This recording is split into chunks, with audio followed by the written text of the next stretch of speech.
Alright guys, welcome. So it's 20 to 7 in the morning and I'm doing this for you lucky people. So the Q&As have seemed to go down really well, and I mean really well. I've had loads of messages coming through about them. Everybody on the channel seems to be enjoying them, and I'll carry on doing them. As long as you're all enjoying them, why not? First of all, I'd like to welcome all new subscribers, and in the last 2 weeks basically the channel's doubled, which is always nice to see. A lot of content going on there and stuff. Guys, some of the stuff, obviously, what's been going on in that isn't going to be regular content, hopefully. And as I said before, for those of you who have messaged in, took the time to call, message, text message, email, inbox, you name it, yeah, big love, because yeah, it's not a thing that I wanted to have to do, and it's not a thing that I want on Facebook really, and especially on my media channels. But when I woke up this morning, I had a message from a guy, and it showed me the reason why I've done it, and hopefully there's more like it, because the guy said that he loves the channel, and over the past like years and years and years, he's got a lot of online abuse, and he's always tried to ignore it, not face the matter, obviously, and just let him carry on and on and on. Unfortunately, it gets worse and worse and worse, and Nick, I spoke to Nick yesterday, and he advised me to take it down, and I did take it down for about half an hour, and then I had a phone call from someone regarding it, and a few messages, and I thought, do you know what, I'm not going to. And the reason I didn't, if I'm honest, is the simple fact that people shouldn't be allowed to get away with this sort of stuff. So I'm going to cut it short this week because I want to get it all about the fishing. But I just want to say to the guy who messaged this morning, you're not on your own. There's many people around the world and that will get that sort of abuse and stuff. And as you can see, sometimes when it's reversed on the other foot, people don't like it. My advice to you wouldn't be, I don't know the situation, so I'm not going to tell you to just go out there and hit it like a bomb, and like bombard it and charge. But what I would say is sometimes you've got to stick up for yourself. And I don't know, as I said, I don't know the situation and stuff, but I'd be cautious before doing so. And yeah, I hope whatever way you do resolve the matter, it gets resolved, and you can live a little bit happier life, mate. But anyway, here we go. So we're going to go into the questions now. Okay, so I'm going to start off with the first one. This is from Simon. How good do you think a tapered leader is, Andy? So, if I'm honest, I've only ever used one once, going back many years ago. I got one from Exeter Angling Centre when I was fishing a lot of like North Devon beaches, like when I first started really. Lower North Devon and Upper Cornwall beaches, if I'm on, like Sandymouth Bay, Woolacombe, Putsborough, and places like that really. And targeting bass was the main focus back then. And I tried them. To be honest, I've never been a fan. I mean, I used to use a grease weasel back in the day. And they don't go up to £80, but back then I couldn't cast, so I could get away with £20 now. I'm only joking. But I'd always use like 60 to 70 or 60 or 70 pound leader. If I was using grease weasel, it would be 50 or 60, and yeah, it was really good stuff. But I personally feel that a shock leader is stronger than a tapered shock leader, just for the way you tie in knots and stuff like that. But I don't know. It might be something for some people. Personally, I don't use them. I don't like them. I would rather have a shock leader connected straight to my line with a bimini twist or a spider hitch. You know what I mean, a good strong knot to hold the stuff together. But I hope that helps, mate. But I've not been a lot of good on that question because I don't use them. Okay, so the next question. So this one was from Mark. Andy, hear one of your Q&As. Would you ever convert to fixed spool? I never thought I would, but the last 2 years I've fallen. To be honest, I find them fantastic. Hate saying so, but I cast a casting cannon on top of the rod, so I can thumb it just as a multiplier. Can't believe I have gone over to the dark side, but it works. Fast retrieval over.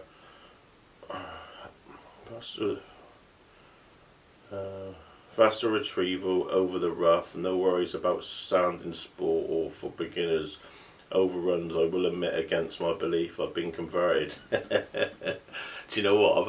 I've had a conversation with a mate of mine the other day about this, because I took a mickey right out of him. He said, I've got rid of all my multipliers and I've gone over to coffee grinders, and if he's watching it, he'll be laughing. And he's gone and bought a pair of decent pen, I'm not sure what they're called, but fixed spools. And yeah, I get it, it's easy, innit? Personally, I would never do it. Not to say I wouldn't use a fixed spool, because I'm using a fixed spool when I go to Fort Ventura on my T1000s. I've got a pair of big, because you can get more drag on a fixed spool than you. You can get more drag on a fixed spool for locking into fish like that. So yeah, I own fixed spools. I use fixed spools when I'm estuary working and stuff. You know what I mean? Doing estuary works like gilts and bass, and I find sometimes if you've got to play a fish, it's a lot easier to play with the drag on top and stuff like that to control. So there are benefits to it, and like you said, more retrieve, more cranking power and stuff like that. Personally, I never think I'd go away from I love multipliers. I mean, when I first started, I didn't, and I totally agree with you with the overruns and newbie anglers and stuff like that. But when you start to get to terms with a multiplier and how they work and stuff, then I think there's no looking back. I mean, I'm not going to say I never have an overrun, because I do get quite greedy at times and stuff like that. You know what I mean? But 9 times out of 10, I don't get bird's nests. I wouldn't class them as bird's nests and stuff. You know what I mean? Unless like the other day I had one. It's down to my own fault. My reels are running really fast, so I've got to load them up. A pendulum cast, and we never had no room at the mark. And I went to over and thump it, and it blew up in my face. And I thought, you know what? You've only got yourself to blame there, Andy. And yeah, but personally, I just love the comfort of a multiplier. It sits there, it's up at you. I mean, yeah, my hand's naturally laying the line on, and I find when I'm leaving a fish, because everything's in tight, I can get both hands on the rod, and I can move and pump up, reel down, move and pump up, and use both hands to do so. Yeah, I am gonna say something. I've started to wear a butt pad. Okay, and I've seen people, friends of mine, that wear them, and I'm like, I sort of like laughing in my head, thinking, "What are you doing wearing that, you sausage?"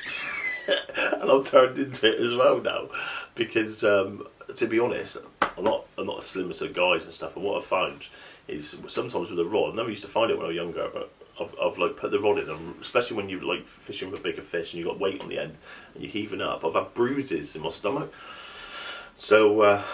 I bought one for going over to Norway for like for like the halibut and stuff, to make it just a bit of ease, you know what I mean?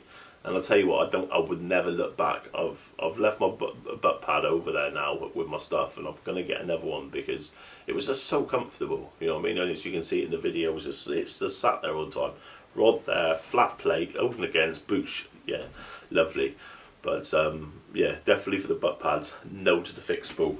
But yeah, Mark, thanks for the question, Matt. That's what it's about. So we'll move on. So question 3. This is for Devil Boy. Are you planning on fishing on the northwest anytime? Also, can you give me advice on when to lift into a fish?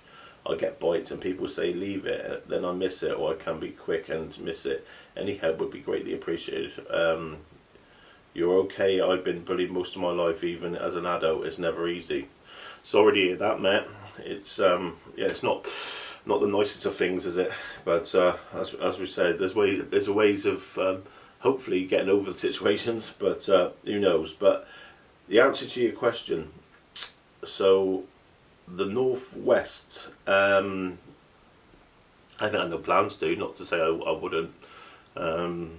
I fish all over the place, really. I mean, when it comes up and stuff, so I wouldn't put it out of the question. But I went to lift into a fish.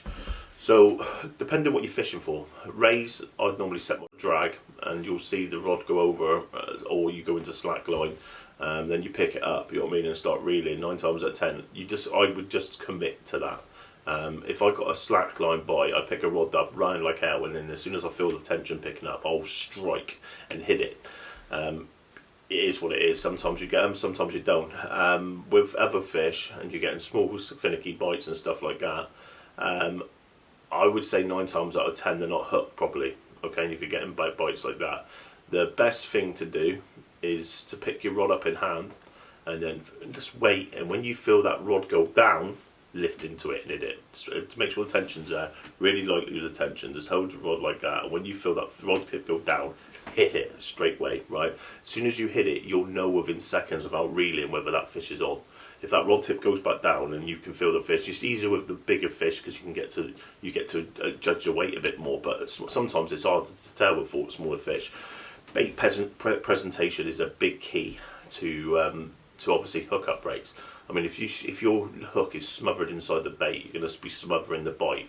So if you notice, a lot of my rigs, my hook points always prowl at the bait. That's the way I like to fish, and there's I see a lot of good anglers and that obviously fish like that. They do so the same. It's important your hook points, not necessarily going too big a hook, but no matter what size hook you're using, make sure it's proud of the bait. So when the fish are picking it up, that hook can get in. You know what I mean? So yeah, mate. I hope that helps. It's something I think a lot of anglers do struggle with, and it's just patience. And waiting, and I mean, after a little while, it's just like, that's a bite, whack, they're in. You know what I mean? But you'll get there, mate. You'll get there. So that's what I'm on there. So question 3 or 4, is it? What is your go-to cod rig, Andy? This is from Mark. I have seen you use as pulleys and some paternosters. Thanks in advance. So it depends what venue I'm fishing. Chesil, I like the running up and over, a short running up and over. I find that the fish will pick the bait up and take it back before running off. And normally, if you 9 times out of 10, if you get a fish, its hook's quite deep, so it's you've got a good hook on it. Pulley rigs can be fantastic on the day. I've done a little thing on this before, and pulley rigs seem to be a more popular rig for fishing for cod than any other, which was surprising, really. But exactly the same again. If you set a pulley rig properly, it will do exactly the same as a pulley running up and over. When it will allow it to go back in and obviously hook before the lead hits it and does its thing. So personally, even though I do enjoy using the running up and over, the pulley rig I would say is probably a more beneficial rig to use for the cod. So yeah, I hope that answers your question, mate. I normally fish bigger hooks targeting cod as well. They've got big old mouths, and yeah, don't be afraid to use a bigger hook, personally. So yeah, I hope that helps, Matt. And then we move on to what we got here.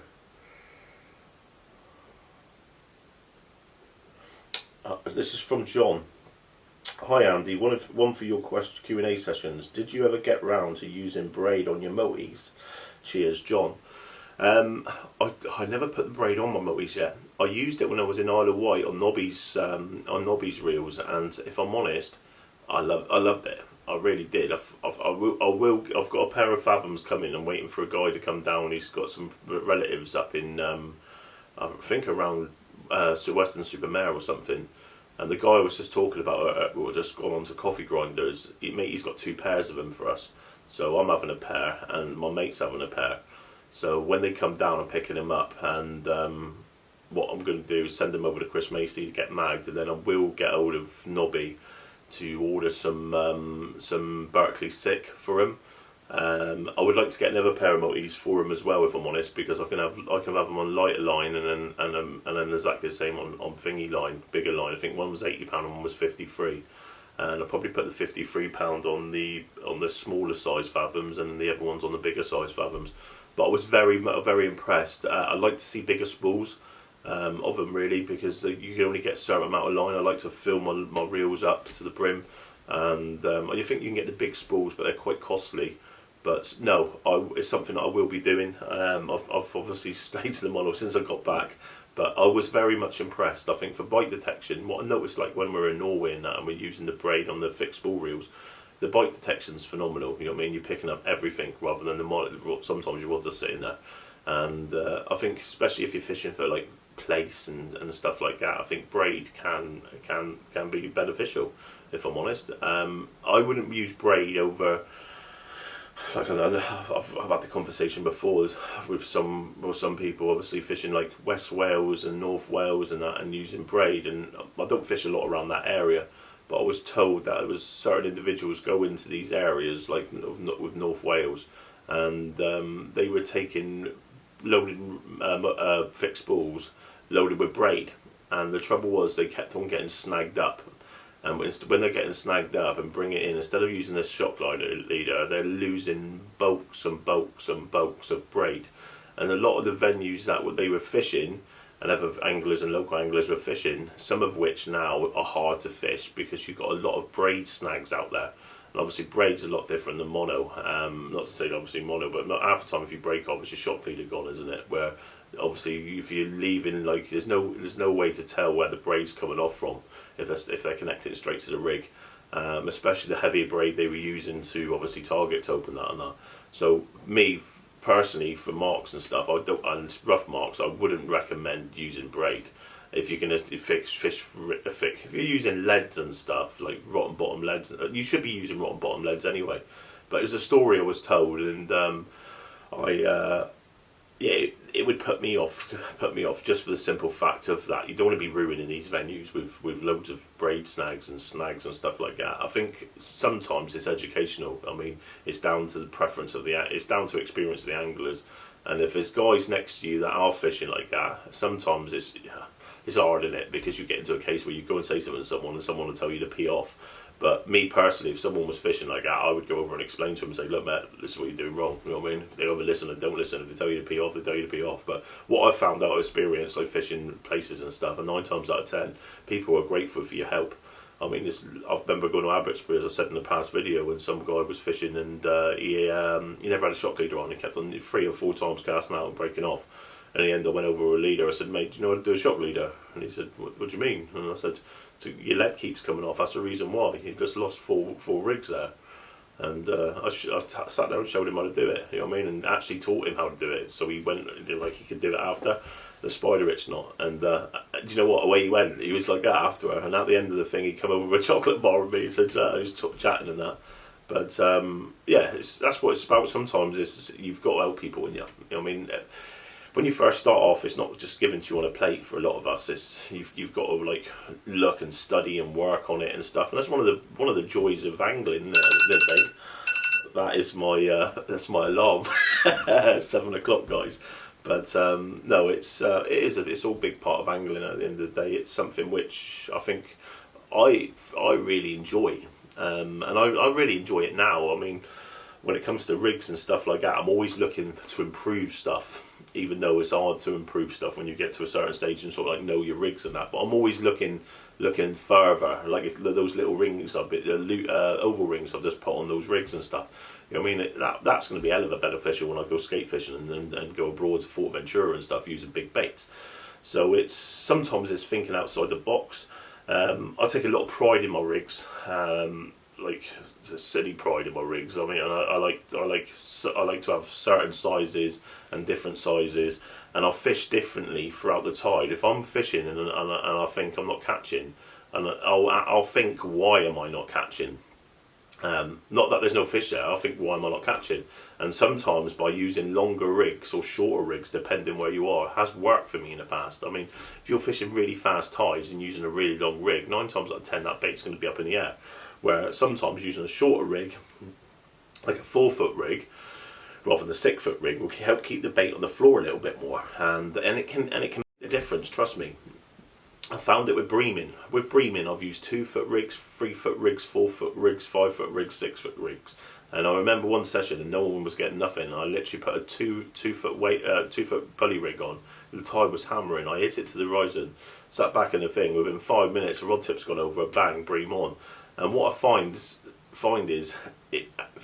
studying the tide in the area you're fishing and stuff, and it's paid off. I mean, there's times when there's no tide moving at all, and I put like a 6-foot rig on with a pop up, and it's 12 foot in the air.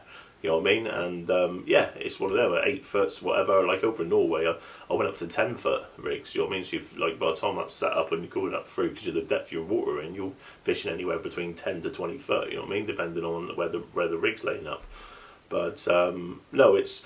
As I said, mate, it's all one of them, really, isn't it? But there you go, guys. I think that was 5 questions.